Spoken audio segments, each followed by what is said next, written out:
السلام عليكم.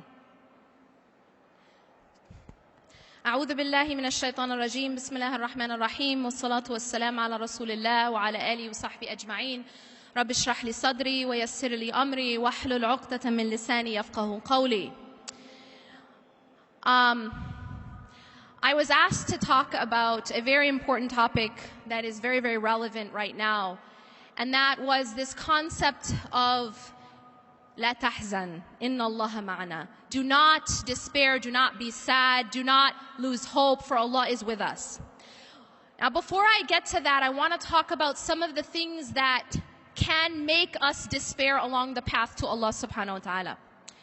See, when you find yourself in a situation that you don't like, when you find something that you want to change, before you can fix any problem, you have to diagnose it properly.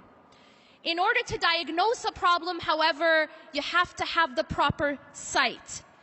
And in this case, I'm going to talk about a different kind of sight than the kind of sight that we have in our eyes. I'm going to talk about a deeper kind of sight called basira. Basira is an inner sight. Basira is insight. Basira is the ability to see and understand the world, which is not with our physical eyes. Because a lot of people may have perfect 20/20 vision with their physical eyes, but are completely blind with the true sight of the heart. Allah subhanahu wa ta'ala tells us that there are a people who are blind, but it is not their eyes that become blind, it is the heart inside their chests.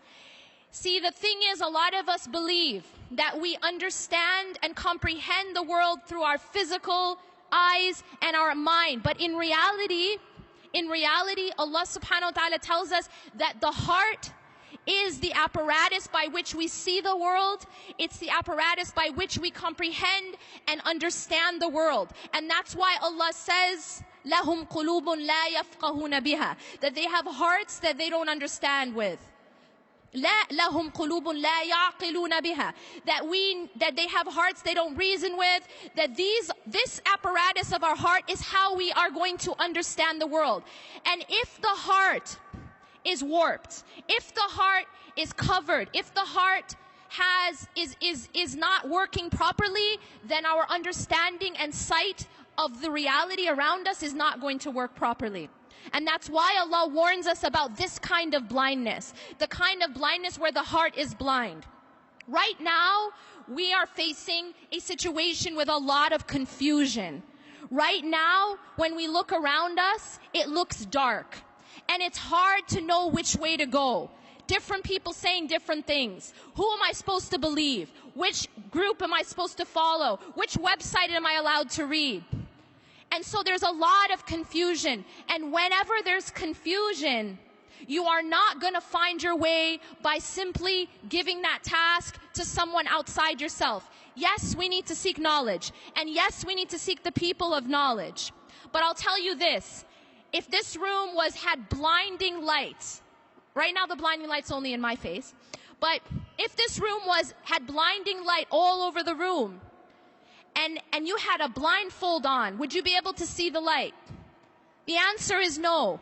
Unless you are able to see, unless you remove your blindfolds, you cannot actually see what's in front of your face. So this is a role that no one can do for you.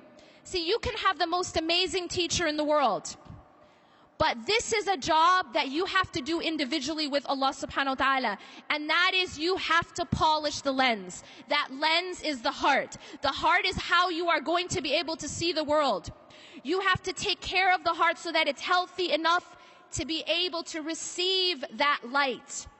Because again, unless you remove the blindfold, all the light in the world isn't going to reach your eyes. And unless the heart is prepared to receive light, unless the heart is prepared and clean and able to receive, you could be surrounded by all the light in the world. You could be surrounded by the most knowledgeable teachers, but you won't be able to see your way unless you actually prepare the heart to be able to receive that. And that's something that we have to do individually. We have to be able to clean our hearts such that we're able to see things for what they are. We're able to see that path, because you can't follow a path that you can't see. You have to be able to see right from wrong. We have to be a people who constantly ask Allah subhanahu wa ta'ala, Allahumma arina al-haqqa haqqan warzuqna ittiba'a. Oh Allah, show us truth as truth. Because there's so much confusion. وَأَرِنَا الْبَاطِلَ بَاطِلًا وَارْزُقْنَا الشِّنَابَ. And let us see falsehood as falsehood and bless us with staying away from it. One of the biggest problems and the first problems is that we don't see things for what they are. We are confused. We are not able to distinguish right from wrong, black from white, up from down. And until we clean the lens, we won't be able to see that and we won't be able to diagnose the problem. Now, in order to take care of that lens, we have to clean it. We also have to protect it.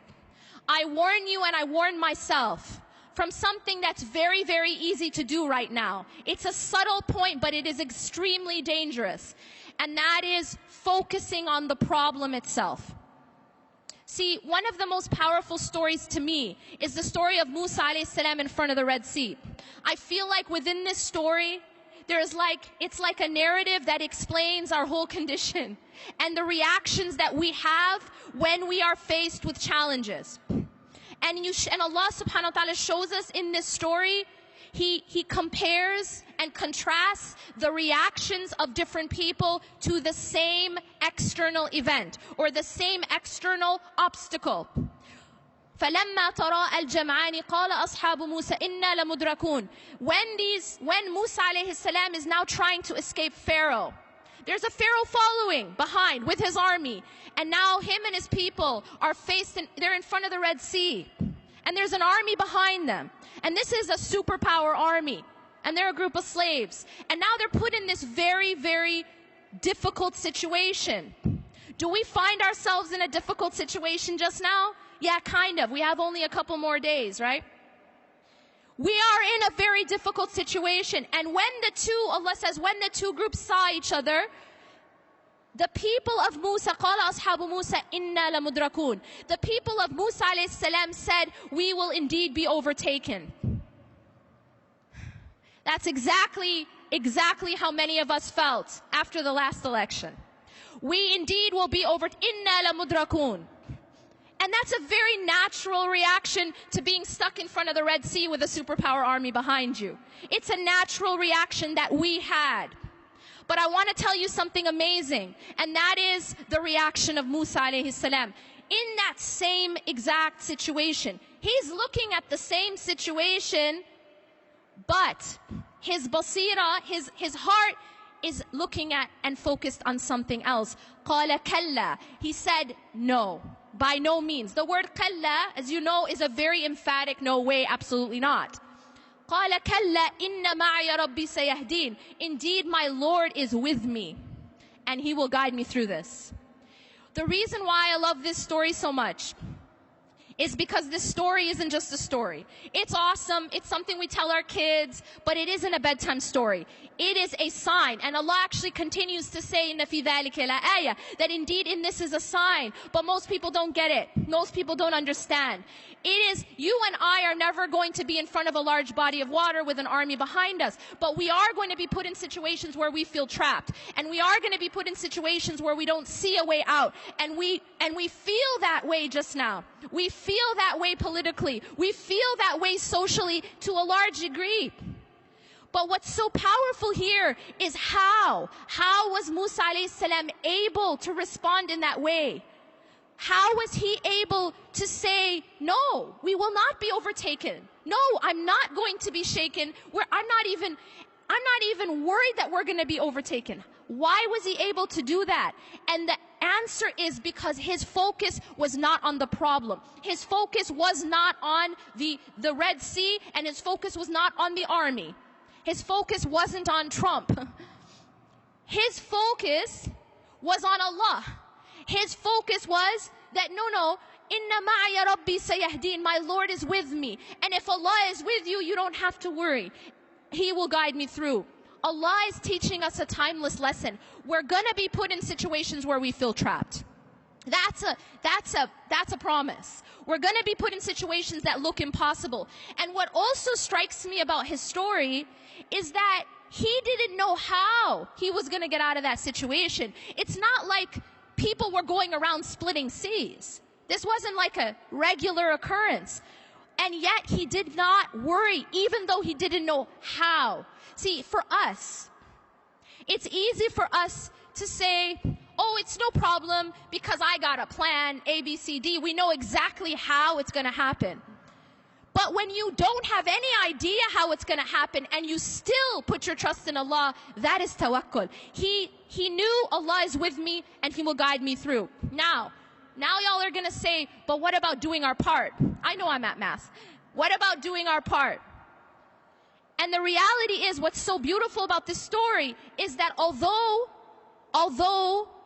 obviously Allah subhanahu wa ta'ala was going to save him, Allah still asked Musa alayhi salam to take action. He's asked him to do something. He asked him to take his staff and strike the sea. And so he was still asked to take action. We are still asked to take action. Tawakkul and action are not separate. They have to go together. I'aqilha wa tawakkal, as the Prophet ﷺ says, that you have to tie your camel and at the same time your trust is in Allah. Don't think that they're separate. So often I hear this translated as tie your camel and then put your trust in Allah. That's not what it says. It says اعقلها وتوكل. When the man was told by the Prophet ﷺ, tie your camel and put your trust in Allah, the two are simultaneous. We don't work and then depend on our work and depend on our deeds for results. No, we work and we depend on Allah for results. And that's a very, very important point. One of the things that happens a lot, and this is a pitfall that a lot of us activists fall into, is that we put our trust in our own activism. We put our trust in our own activism. And so what happens is when we don't see the exact results that we wanted, we lose hope. Inna lamudrakun. We have that attitude of we're going to be overtaken. But you see, if you put your trust in Allah subhanahu wa ta'ala, regardless of what you're seeing, you know that He's got your back. And that's what happened with Musa alayhi salam. He was told to strike the sea, so he's taking an action. But this is an important point. If I asked you right now, y'all are in, where am I now? Chicago. Yeah? If I tell you to go take a large staff or a large stick and hit, Lake Michigan, it's not going to split. Why? It is not his action which caused the result. Why did he strike the sea? Because it was Allah who told him to. It was part of his worship. Every single thing that we are doing of our activism should be part of our worship. But we should never believe that our opening, that our salvation, that we're going to be saved because of our actions, because of our activism. We don't get saved because of our activism. We get saved by Allah. And this is a very, very important point of our tawheed. To understand it's only Allah who saves us. It's only Allah who provides the opening. He is Al-Fattah. He is Al-Fattah. I'm not Al-Fattah. You're not Al-Fattah. We're not, as organizations, Al-Fattah. We don't change our circumstances. Allah changes our circumstances.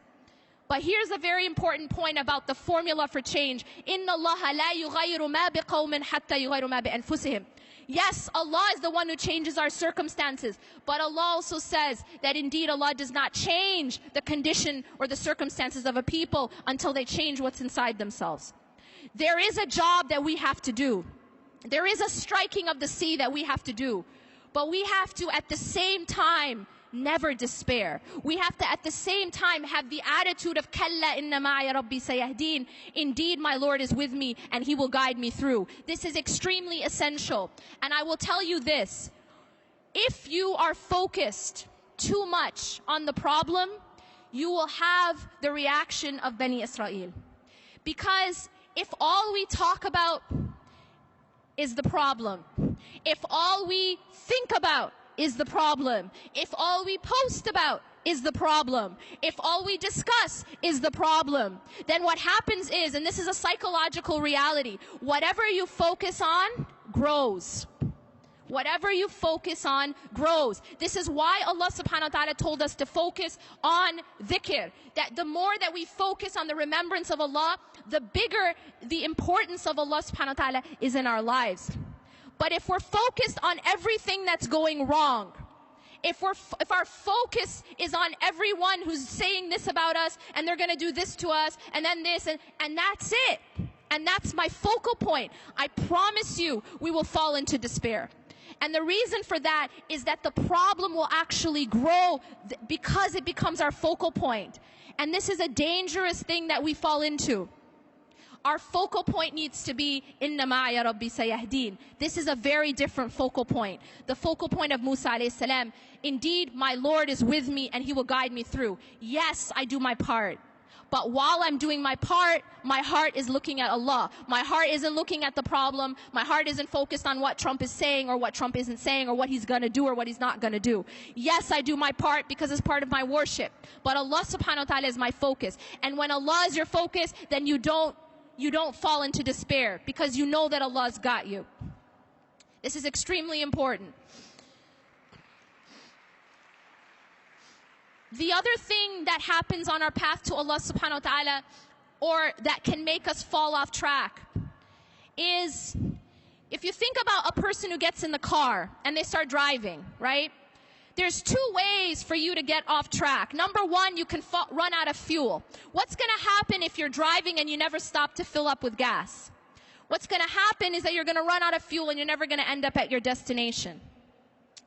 I remind you and myself that as activists, as workers, as anyone doing anything for the sake of Allah, whether that's inside your home or outside your home, you need to constantly refuel. Just like a car needs to be refueled, you need to be refueled. If you do not have a constant source of spiritual refueling, you will burn out. And this is one of the mistakes that a lot of activists fall into. Any worker, anyone really, a mother, an activist, a teacher, anyone. If there is not a source of internal refueling, you have to have your time with Allah subhanahu wa ta'ala refilling inside. Because if you don't have that, there is no way you're going to be able to continue. You will burn out just like a car runs out of gas. The other way that you can get off track while you're driving is you can crash.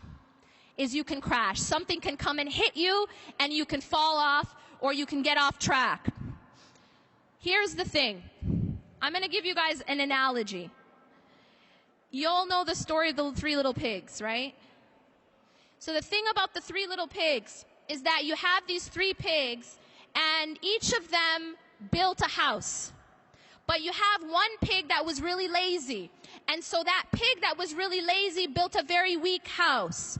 And then you have another one who was also lazy, not quite as lazy, but also built a rather weak house. But then you have a third pig who put in the effort to build a strong house, put in bricks. So now what happens is the big bad wolf comes, as big bad wolves do, right? So whatever form that big bad wolf is, you see, in life, we have a lot of big bad wolves. In life, you're going to have a lot of big bad wolves, and they're going to come in different forms. Yeah? They're going to come politically. They're going to come into office sometimes. They're going to come in your personal life. And the nature of a big bad wolf is that he huffs and he puffs. That's just what big bad wolves do. So this big bad wolf comes and he huffs and he puffs, and what does he do? He blows the house down because it was weak. And the second house, he blows it down because it was weak. But he cannot blow down the third house because the third house had a solid foundation. It was made from brick. And I tell you this, we can't control the weather. We can't make it stop raining. We can't control storms. But what you can do is you can control your sanctuary and your refuge. We as an ummah need to have a stronger foundation. We need to have stronger roots. As Allah subhanahu wa ta'ala says in the Quran about this, the difference between the solid tree, right, the good tree in Surah Ibrahim, and the bad tree. The good tree, asluha thabit wa far'uha fis sama. The amazing thing about trees is that the taller a tree gets, the deeper it has to get its roots into the ground. And it's proportional to its height. That the more it goes up towards the sky, the more deeply it's rooted and the more wide its roots will be. And that's how we have to be as an ummah. We cannot be these flimsy houses that the moment someone huffs and puffs, it blows our house down. We can't be that way. We have to be the solid oak that has firm roots, that yes, there's going to be weather, yes, the big bad wolf's going to blow, but it can't destroy us if we have solid roots. Now, how do we make those solid roots? How do we make those solid roots? You and I, again, this is work we have to do individually and collectively. But we have to go back to our relationship with Allah subhanahu wa ta'ala, Allah's book, and Allah and the Messenger sallallahu alaihi wasallam's sunnah. We have to go back to understanding these things and building this relationship, because Allah tells us that these things are going to come. Allah tells us in the Quran, أَمْ حَسِبْتُمْ أَن تَدْخُلُوا الْجَنَّةَ وَلَمَّا يَأْتِكُمْ مَثَلُ الَّذِينَ خَلَوْا مِنْ قَبْلِكُمْ. Do you think that you'll enter paradise and you won't go through the things that the people before you went through? مَسَّتْهُمُ الْبَأْسَاءُ وَالضَّرَّاءُ وَزُلْزِلُوا حَتَّى يَقُولَ الرَّسُولُ وَالَّذِينَ آمَنُوا مَعَهُ مَتَى نَصْرُ اللَّهِ. They were given adversity and they were so shaken. They were so shaken, zilzal, like zul. This word has the same root as earthquake. They were so shaken that even the messengers and the people with them asked this question, which many of us are asking today, Mata Nasrullah, when will the help of Allah come? When will the help of Allah come? And then Allah says, Ala inna nasrullahi qareeb. There are lesson after lesson that Allah gives us, sign after sign. If we just study the world, إن في خلق السماوات والأرض واختلاف الليل والنهار لآيات لأولي الألباب. Indeed, in the heavens and the earth, and the alteration, in the creation of the heavens and the earth, and the alteration of night and day are signs for the people of understanding. Who are these people? الذين يذكرون الله قياما وقعودا وعلى جنوبهم ويتفكرون في خلق السماوات والأرض ربنا ما خلقت هذا باطلا سبحانك. See, all around us are signs, but these signs will only be understood by a specific group of people, and that group of people are those, who are they? Those who remember Allah standing and sitting and on their sides. We cannot be a people who only are Muslim when it's convenient. We cannot be a people who only remember Allah, who only stand up to pray when it's convenient. Because you know what? These people, they have to remember Allah standing when it's easy, when they're strong, sitting, maybe not so much, and on their sides, in every condition of life. You know, when it's not convenient, like you're at the airport, or you're not feeling it, they're remembering Allah in every condition of life. And unless we are that way, we won't be able to have that ability to read and understand the signs of the heaven and the earth. One of those signs that you'll find again and again all over the universe, in everywhere that you look of the design of Allah subhanahu wa ta'ala, is that growth and change take time. Growth and change take time. A child, a baby, Allah has the ability to develop a child in a week. Why not? A month. But Allah has designed it such that it takes 9, sometimes painful months. There is a sign in that. Allah could have made an oak grow in a year, but Allah has designed it such that it takes sometimes hundreds of years for these trees to get to that height. Allah is teaching us that change takes time, that growth takes time. And it may look like there's nothing changing. You're looking at a tree, you don't see any actual change. But it takes time, and there is a process that happens before change occurs. One of my favorite stories is the story of a woman who was in an impossible situation. She was in the middle of a desert, and she had a child. And there's no one around. What did she do? See, this woman had her trust in Allah, but she didn't sit and wait for water to fall from the sky. She got up and she strove. She ran. She ran from Safa to Marwa, looking for water. But here is what really, really affected me about her story. After she looked at Safa and there's no water, right? She's not seeing anything. She goes to Marwa, she's not seeing anything. Now she's already tried. What do we do in our lives when we've already tried something and it didn't work? What do we typically do? We give up. She didn't give up. She goes back to the same place she already checked. And she, again, doesn't give up. She goes back again. She doesn't do this once. She doesn't do this twice. She does it 7 times. And that is so powerful. That Allah is teaching us. This is one of the sunan of Allah. That sometimes, change and growth, it takes, not only does it take time, sometimes it takes repetition. That you have to keep at something. I was saying yesterday at RIS, you can't say, I did a sit-up. Why didn't it work? I did a sit-up, right? It's not going to work if you did a sit-up or a push-up, right? You have to do repetition. And repetition is where Allah subhanahu wa ta'ala could have had us just say subhanallah once. Alhamdulillah once. Why the repetition? Why so many rak'ahs? Why 5 times a day? Because Allah is teaching us that change and growth happen through persistence and through repetition and through perseverance. So we can't be a people who just give up because it didn't work. Yeah? Oh, we already tried that. It didn't work.